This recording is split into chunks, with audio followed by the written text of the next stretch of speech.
Migrante, bienvenido al sí.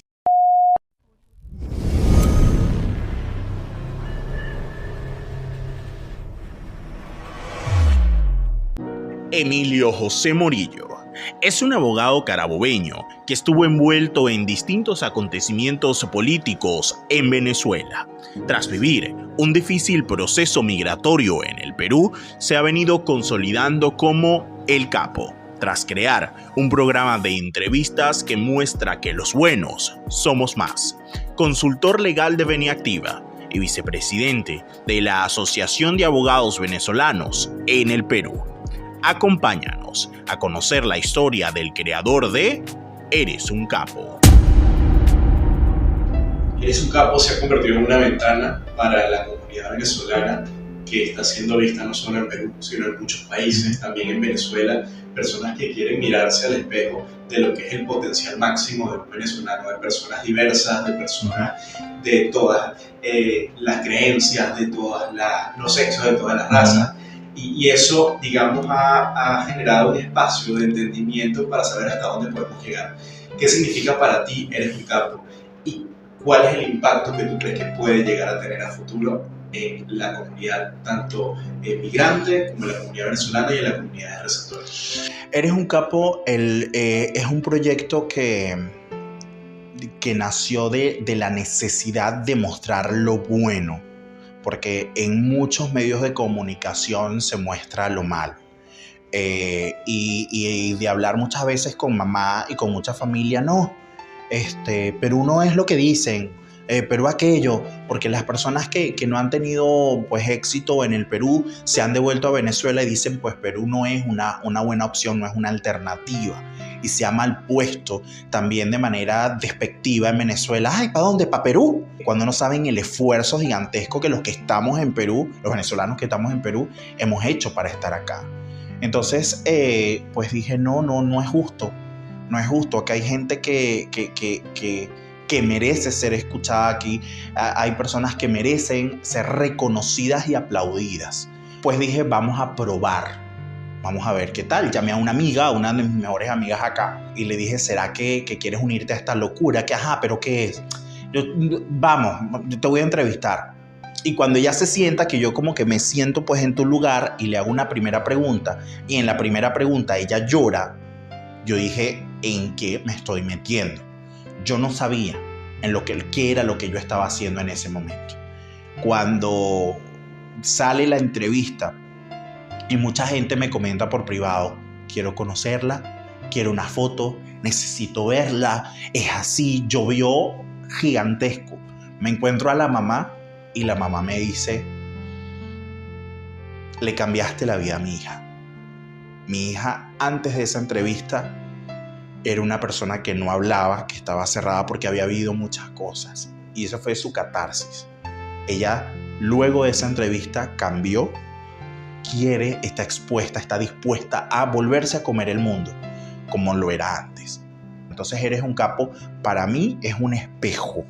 No solo para la persona que está acá contando su historia, sino para la persona que la está viendo en televisión. ¿Qué fue lo más difícil que te hizo sentir a ti o te hizo definir que te tenías que ir del país, y cómo se fue dando ese proceso en la medida, digamos, de ese Emilio activista, ese Emilio recién graduado, ese Emilio profesional? ¿Por qué una persona con tanta pasión por transformar un país tiene que dejarlo? Yo comienzo a enamorarme de la política a través de la profesora Marisela. La profesora Marisela, pues que conocí, me la presentaron, me invitó a una reunión. Y esa mujer, cuando hablaba, pues yo me ilusioné y me enamoré del país.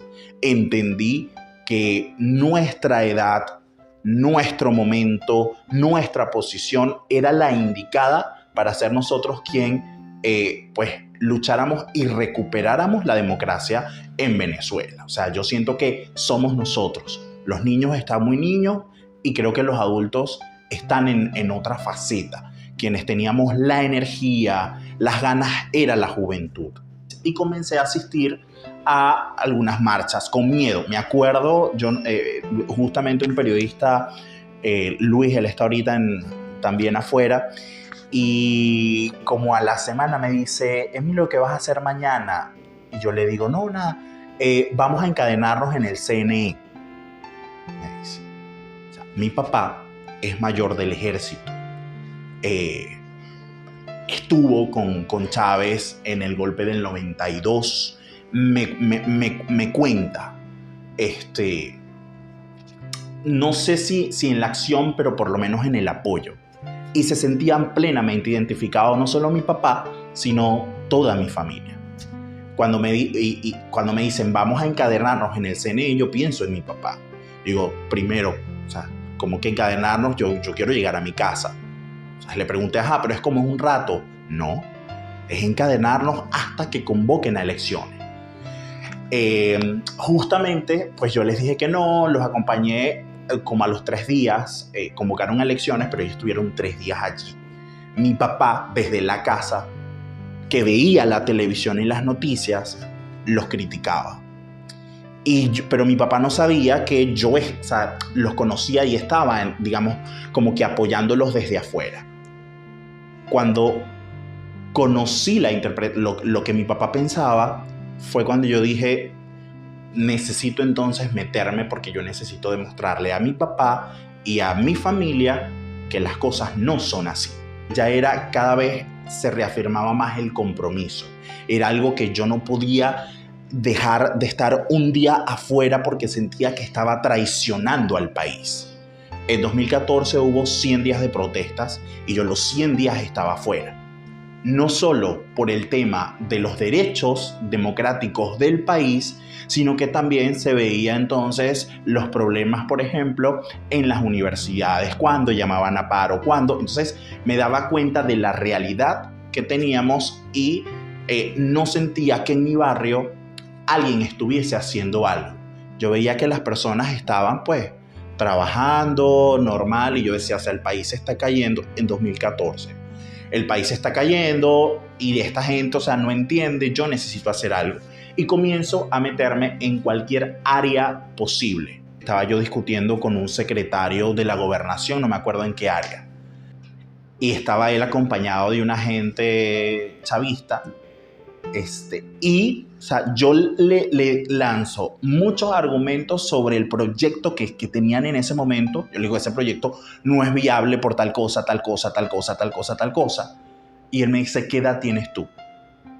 Yo le digo, 17. ¿Qué haces aquí?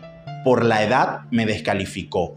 No hubo posibilidad de argumentar, de presentar documento. Ni siquiera a él le interesó establecer un diálogo conmigo porque yo tenía 17 años, porque no era lo suficientemente adulto para él. Entonces eso, digamos, a medida de los años y esos sucesos han sido los que me han formado y me han dicho, tienes que aparentar mayor edad, tienes que esforzarte por ser más profesional, porque esa sensación de no respetarte, no solo por la edad, sino también por la forma o por el origen. Llego a una mesa donde eran personas de la valencianidad, eran esas señoras con el copete y toda la cosa. Cuando yo me siento, la señora efectivamente agarra la cartera, se la pone acá, voltea al lado y le dice, nos van a robar. La persona que estaba acá era mi amigo. No, tranquilo, no sé qué. La señora estuvo incómodo, se paró, se fue y todo. Luego que termina la reunión, mi amigo me dice, pues esta señora pensó que tú la ibas a robar por el aspecto que tenía.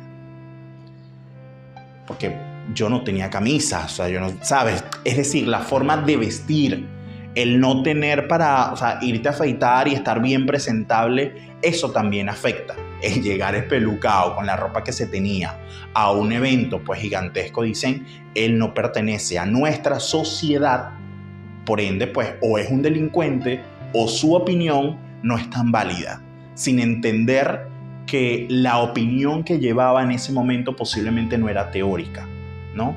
Era de la realidad que yo había vivido. Las limitaciones socioeconómicas y sobre todo económicas que se veían en el país, que veía también tu comunidad, como lo comentas, eran cosas que al final no te detuvieron. Y algo que yo percibo es que de alguna manera tu familia, si bien quizás podrían no pensar igual, te apoyaron o hicieron lo posible por apoyar para que tú fortalecieras ese liderazgo y tuvieras presencia en los espacios que tuvieras que tener. Aún, como te digo, cuando quizás no pensaban igual a ti. Y quiero que me cuentes quizás alguna anécdota en la cual quizás toda la familia trabajó en equipo, a pesar de esas diferencias, para que tú pudieras ocupar un espacio o para que pudieras hacer una representación de valor para tu carrera de liderazgo y profesional. Me llaman para formar parte de la Asamblea Nacional Estudiantil, que era la misma cantidad de diputados que había en el país, se transformaban en estudiantes. Es decir, en Carabobo íbamos 11, que era la cantidad de diputados que tenían en ese momento. Obviamente, o sea, yo no tenía ni ropa para estar una semana en Caracas y mucho menos en la Asamblea Nacional. Maletas, yo tengo maleta con rueditas, o sea, hace 2 años. O sea, yo nunca, para nosotros del barrio, o sea, tener una maleta es sinónimo de tener dinero. Porque si tú no viajas, tú no haces nada. O sea, mi mundo en ese momento era Valencia, Caracas, Falcón y La Guaira. O sea, para mí eso era todo el mundo que existía. No había nada más. Me comienza no solo mi mamá, sino mi familia, que ha entendido que esto ya es un tema de vocación, de trabajo y de responsabilidad, y que solos no podemos, sino que se necesita la ayuda general. Y comienzan todos, fue el primer movimiento, y yo dije, lo estoy haciendo bien. Cuando vi a la gran cantidad de vecinos, de gente, de mi familia, todos trabajando en función de que yo llegara a la Asamblea Nacional. Y llega un día antes y mi mamá me dice, conseguimos la maleta para que vayas a Caracas. Pues yo feliz, unos amigos me prestaron unas camisas, unos me prestaron pues unos pantalones, unas cosas. Yo vivía hasta antes de venirme, la mitad de mi ropa era prestada. Llegan con la maleta y cuando mi mamá me entrega la maleta, era una maleta de este tamaño, rosada, con flores fucsias. O sea, yo digo, ¿cómo llego yo a Caracas con esta cosa? O sea, no.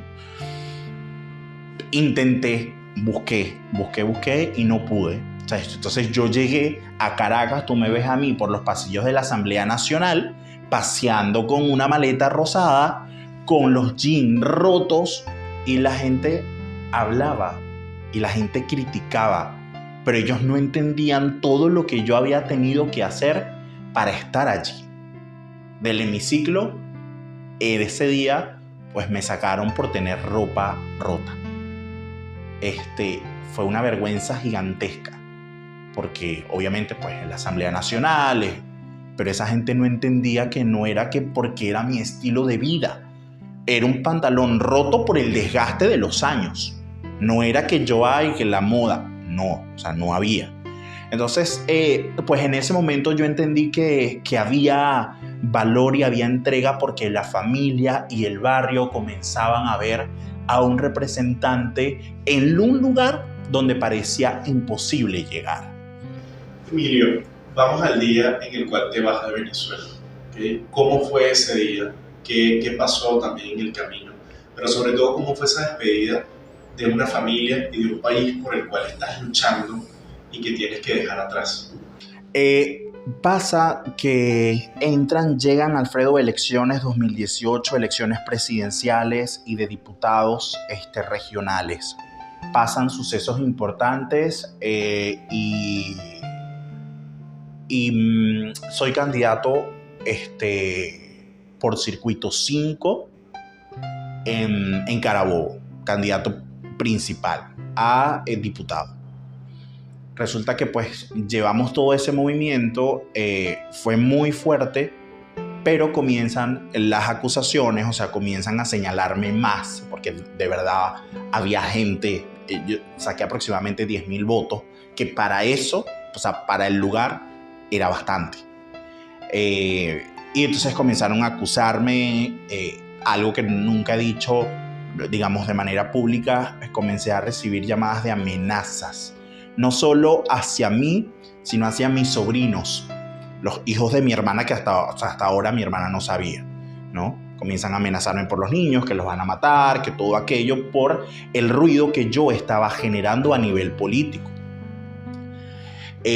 Comienza también muchas personas a pedirme ayuda, porque ya entraba más a los barrios como candidato, a pedirme techo, a pedirme comida. Y la verdad es que yo terminaba esa campaña, por ejemplo, esa caminata, y yo llegaba a mi casa y el que no tenía comida era yo. Las personas veían que yo como que, nada, el candidato, medios de comunicación, pero yo llegaba a mi casa y en mi casa no había pues comida. Y yo entendí que ese era mi deber, que para ese momento mi deber no era el país al que le había entregado tantos años, al que le había entregado mi vida, mi juventud, mis amigos. Yo estoy en política desde los 16 hasta los 22 que me vine.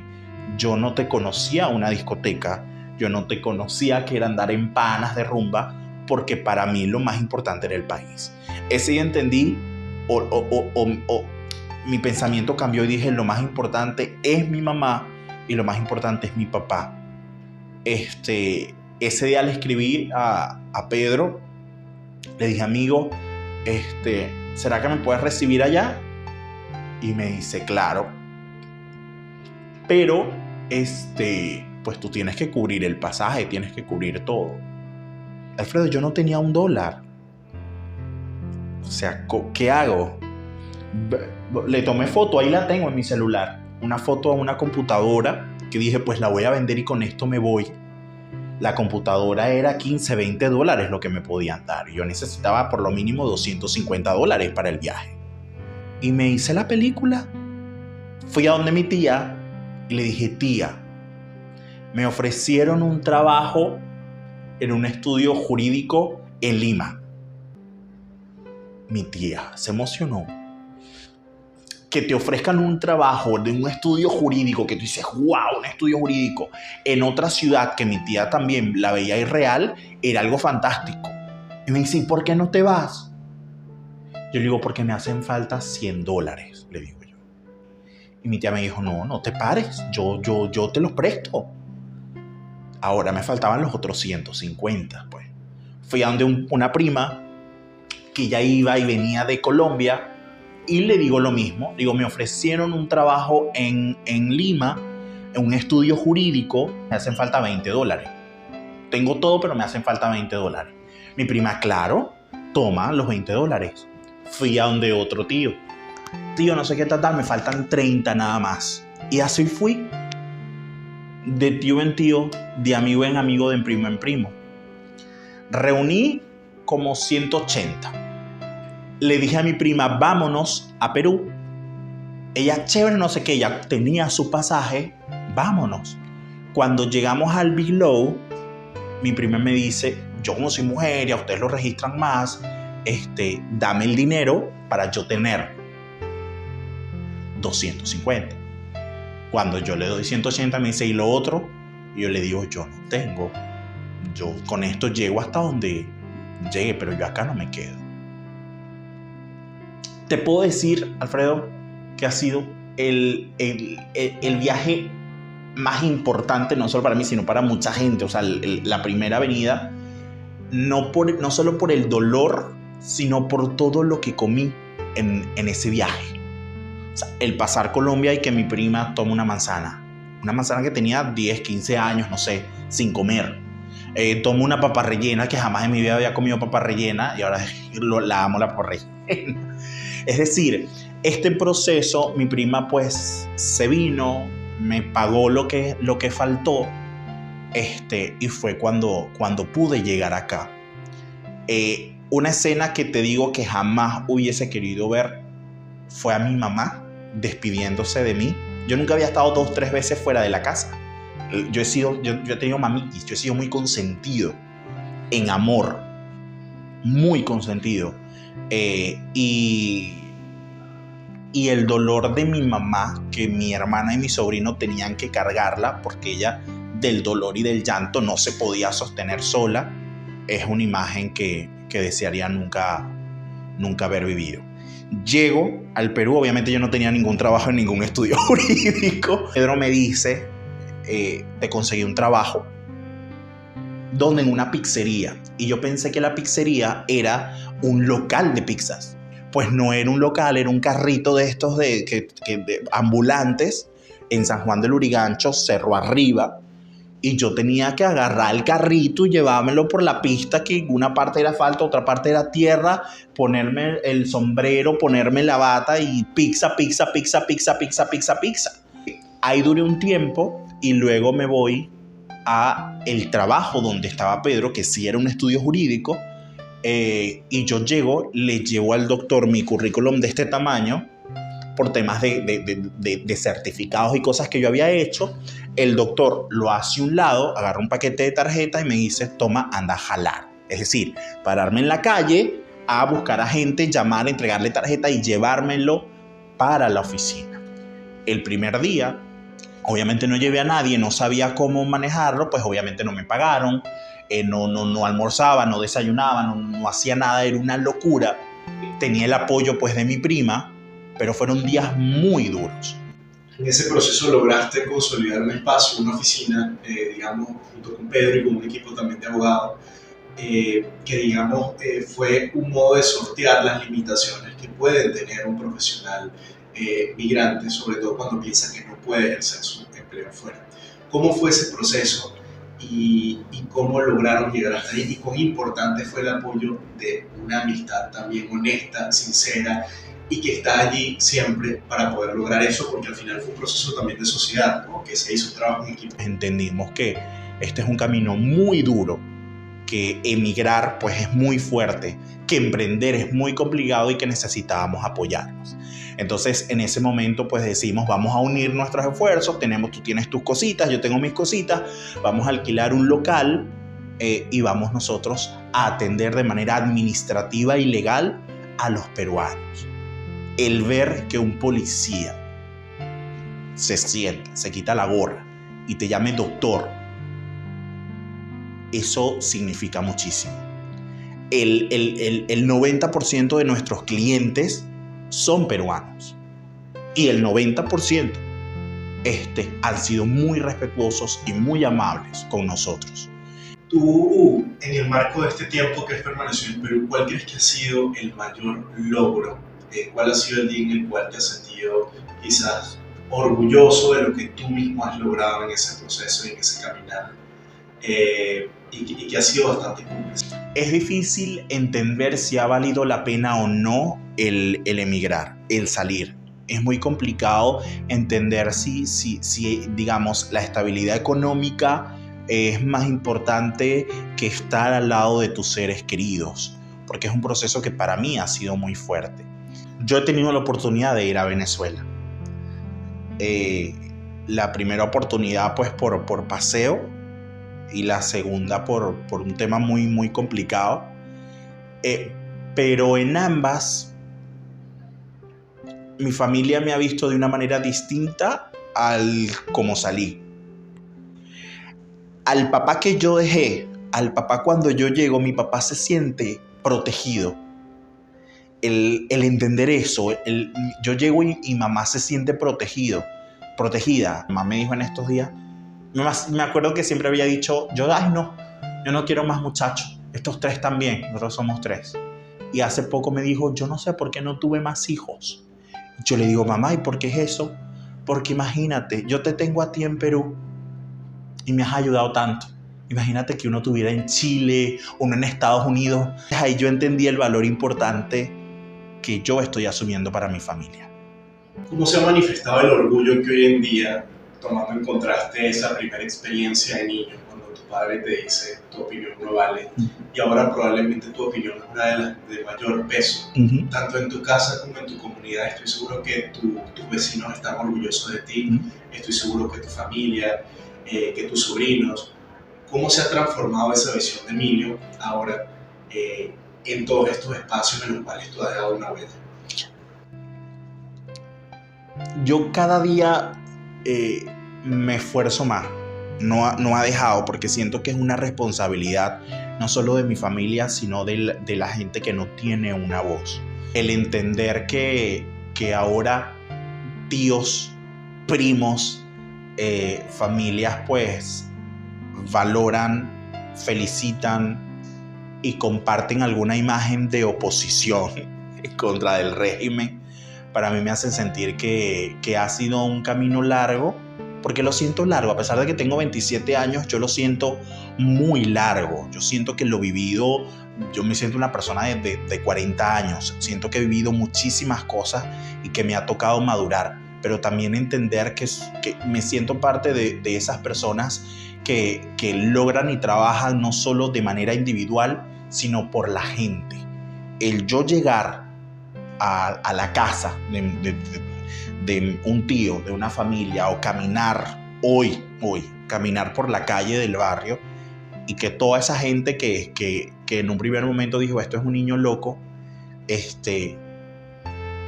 pues me respeten y me valoren, es increíble. La última vez que fui, mi mamá estaba molesta porque no paraba en la casa, pero era porque no me dejaban. Yo iba a la bodega y la señora de la bodega: pasa y tómate un café en mi casa. Salía: ven acá, ven mañana. Era horrible. Llegaban y mis amigos que tenían hijos me daban a los niños. Conócelo, ¿sabes? Esa sensación de respeto y de ver en uno un ejemplo es lo que me ha llevado a mí, pues, a dar la mejor versión que puedo.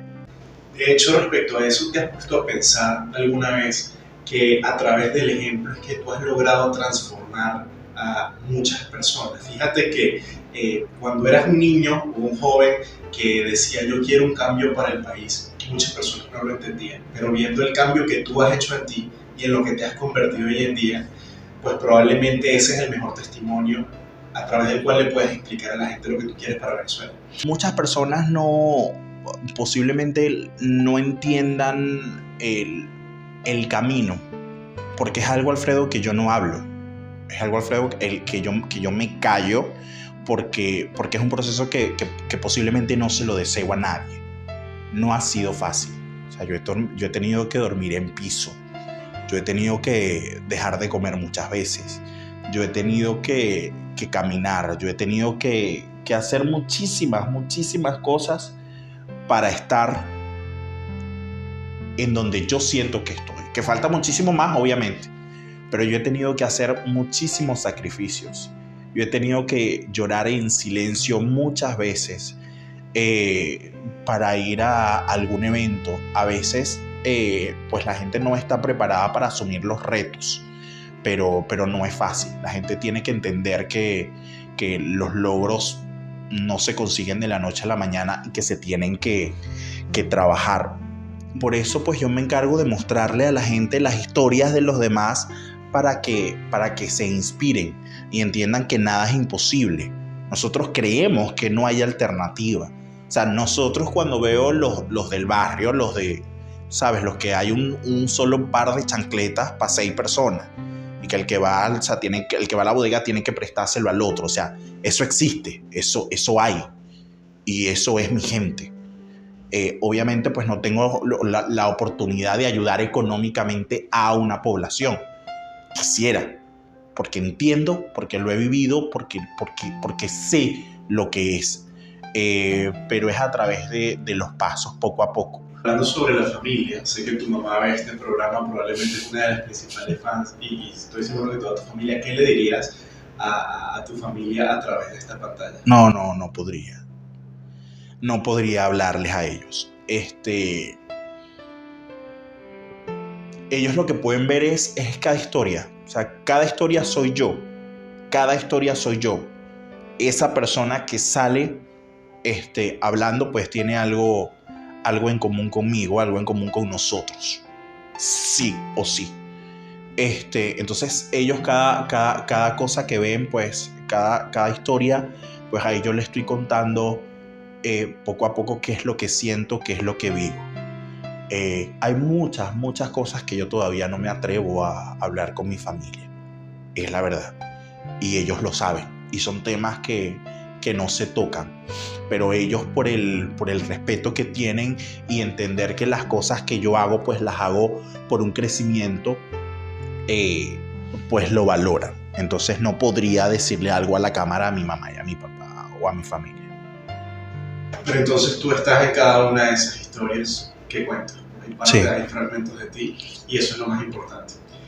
La última pregunta que siempre le haces a las personas del programa es, en primer lugar, ¿cuál ha sido el aprendizaje más grande que te ha dejado migrar? ¿Y qué es lo que más extrañas de Venezuela que no te puedes traer? Fíjate, se me despeluca el cuerpo porque mamá en estos días me dice, estoy hablando en videollamada con ella cada vez que puedo. Mi mamá me dice, ¿qué es lo que más extrañas de Venezuela?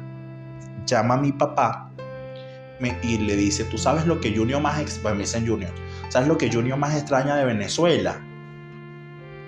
Extraña las bombas lacrimógenas, porque era mi vida. Fueron muchos años de estar en la calle. Y toda la ropa que mi mamá pues lavaba tenía olor a gas lacrimógeno. Pero no es lo que más extraño de Venezuela. Yo he tenido la oportunidad de ir contigo en 2 oportunidades a Venezuela y sé que tengo a mi familia allí. Están allí. Más grandes, con más edad, pero están allí. Pero mis amigos no.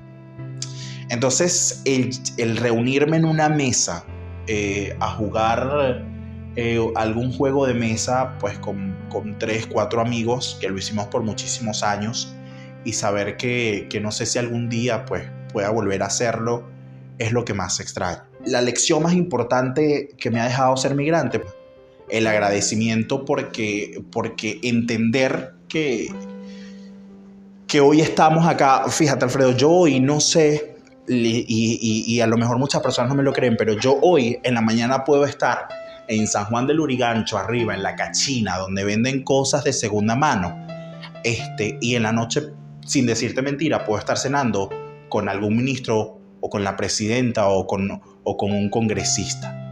Y eso me lleva a mí a entender, a valorar la posición en la que estoy y a ser agradecido. Yo no tenía voz, por mucho tiempo no tuve voz.